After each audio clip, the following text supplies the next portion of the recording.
are you? Good morning. Two harnesses. Oh, you got my harness? Yeah. Thank you so much. It took a little while to find, but I found it. Oh yeah, thank you. Thank you. I appreciate it. So ayan guys, dumating na ngayong harness na papalitan natin. So ito yun. And ipapakita ko po sa inyo kung bakit ko po siya nirecommend na palitan. Dahil po dito. So makikita nyo po ay may mga corrosion po siya sa loob. Ayan, which is yan po yung nagiging cause ng intermittent po na pag short to ground. So yung switch po kasi din ng mga backdoor natin is nakadirekta na po yung negative, nakaabang na po siya. And pag pinindot po natin yung switch, magkakaroon na po ng contact at magiging buo na yung circuit. Kaya lang kapag ganito po na corroded na, either magkakaroon po siya ng high resistance o di kaya naman po ay magkakaroon ng short to ground. Ayan.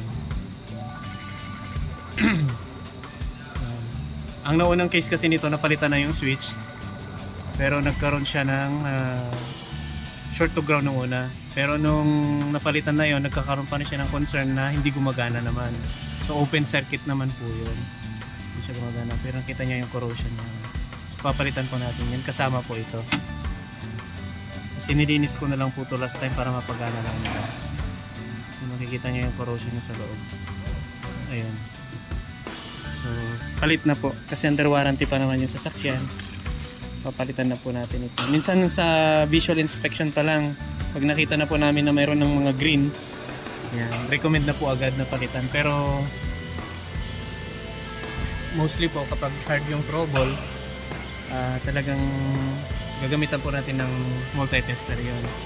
Tulad po nung ginawa ko kahapon na hindi umaandar yung sasakyan dahil lang pala dun sa data communication line sa GM LAN niya sa high speed.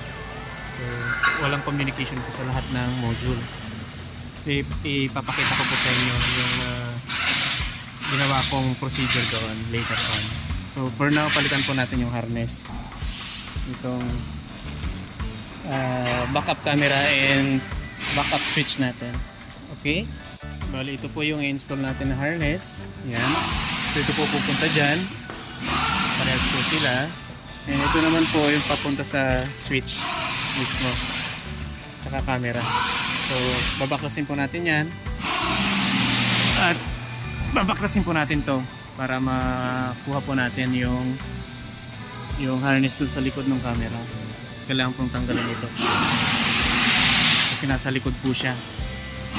Itong wire po na ito kailangan natin tanggalin nasa likod. Okay.